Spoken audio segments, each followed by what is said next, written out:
Back to Unit 2b. As illustrated in the previous session, the idea of a TOR network is to kind of disrupt the link between your home network and the internet.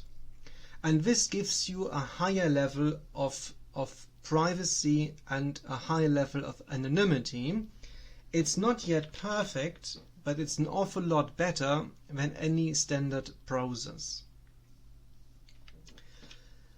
I want to talk a bit about the history of the TOR network, and then we talk about how to set up the TOR browser.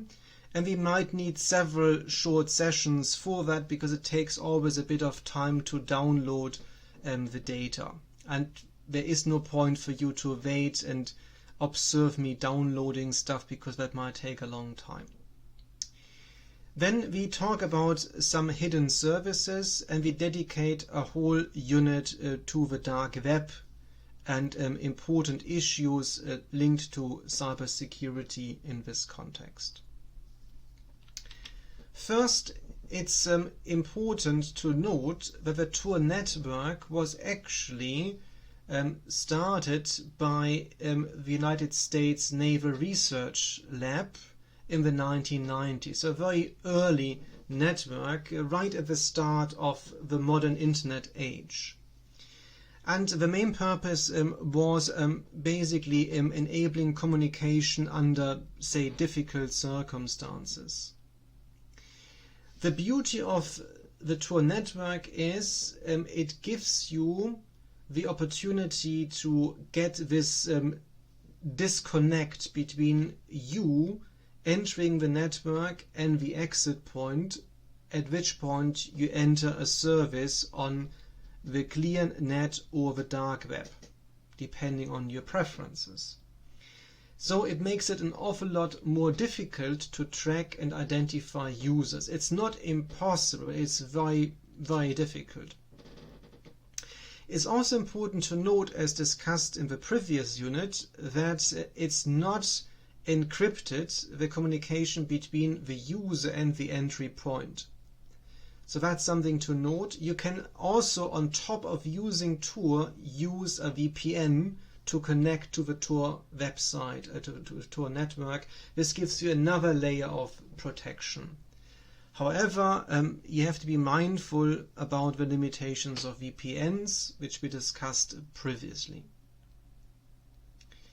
The TOR network is sometimes also called the onion router. It's an open source way to communicate more or less privately and maintaining a high level of anonymity.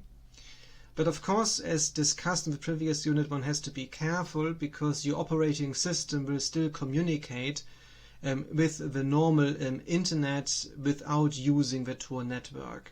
So there is always a risk that your operating system can reveal your identity without you knowing. But we have to tackle this in a separate unit. Now what we try to do in several steps is we try to now download the browser, and we also have to verify it. Now the reason why we do the verification, which is quite a cumbersome process, is that it is possible that the file we download is compromised. Because obviously many players know that TOR can be used to do things which might not necessarily be legal in your jurisdiction. So there are certain players that try to manipulate the download of the TOR browser to build in some ways to monitor users. And obviously this is what you try to avoid. So what we need to do is, and this is something you will see several times in this course, we need to download some files and then we have to verify them. And this ensures that the file we download hasn't been compromised. Yeah, so that's an important step and you should not omit that. because otherwise you invite trouble. So what I do first is I go now to the TOR project. So this is the main website which you can easily find. And then you see different options for different operating systems. I assume that almost all of you use a Mac operating system or a Windows operating system. I would be amazed if there are many users of Linux. You can also use Android for the TOR network. I haven't done this myself. I personally prefer operating everything from a laptop or a desktop. So you have two different links here. So the first one is simply download for Windows. This will open up a dialog. We can just click on this. Here we go. So it jumps to a download page, and you see this one popping up, which gives you the file which can be executed. You see the extension here. So that's the execution extension. You see the version which is installed. It will identify the type of system you're running. So we are on a 64 system, which will be the case for almost all of you, I suppose.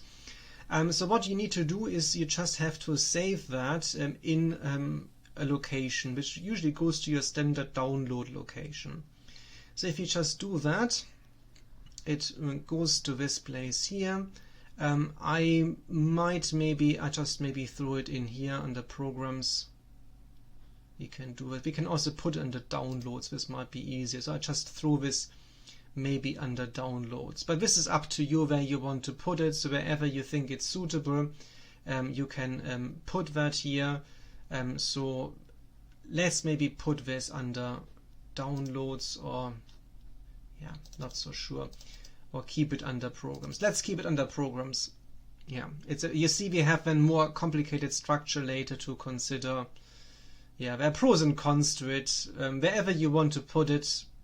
I already anyway have a version downloaded here, which is a slightly different version, slightly older version.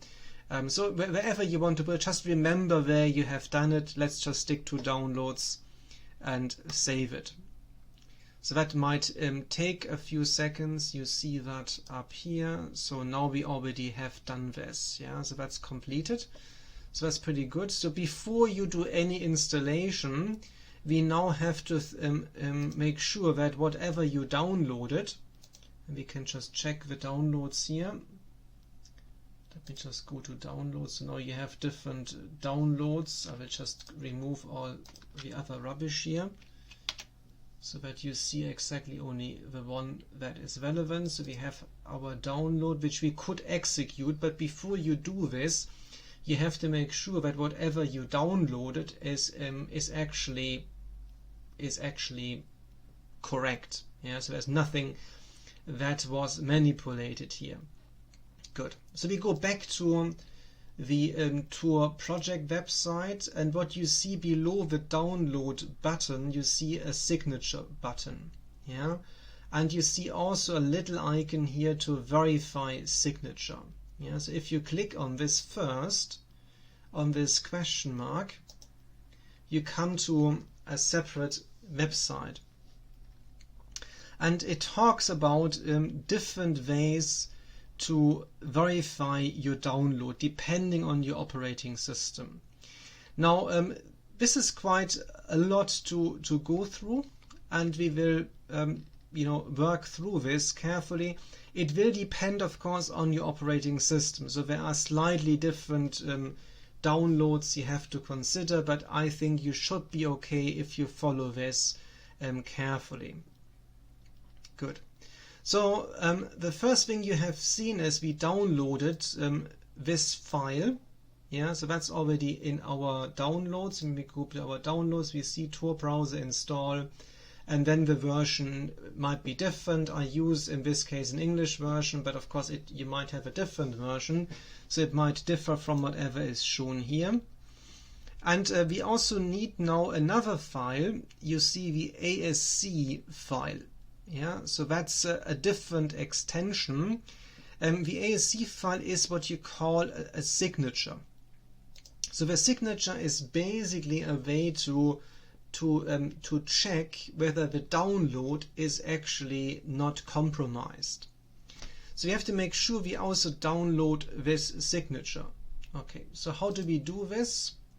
We click on the signature here, and you see that's the signature. So that's basically a key. It's a very, very complex, long thing to do. It is usually convenient to, you can store this if you want. That's one way to do it, but it's actually better if you go back and if you do a right click on signature and you say, see here, save link as, and that will actually download the ASC file, which is a text document. I would suggest you use the same folder, the download folder where you downloaded your Tor browser, and we just save it here, and that should do it. Let me just check. So now we have our download and we have our ASC file, and you see the file extension is OpenPGP. Yeah, you see that? OpenPGP text file. Now the next thing you need is when you go back to the verification website, you have to download basically a tool that is able to verify what you just have done, your signature, and compare the signature to the one downloaded. And this can be done just by clicking on the respective link. Yeah, so you see here, download GPG for Win. So that's a package which basically can be used for encryption, which we use in several forms later. And something similar exists for Mac OS and also for Linux. So the next thing we do is we download, for depending on your operating system, this package here. So you click on that, and again you see here how to download that, and we just click here on download and follow the instruction. That might take a while. We can do some donations if we want to, but we don't necessarily need to. Yeah. So that might take some time, and the download, so once that is done, you can get back to this problem. So we need to give it a bit of time, which I will do, and then we get ready and use it. I see you in the next part.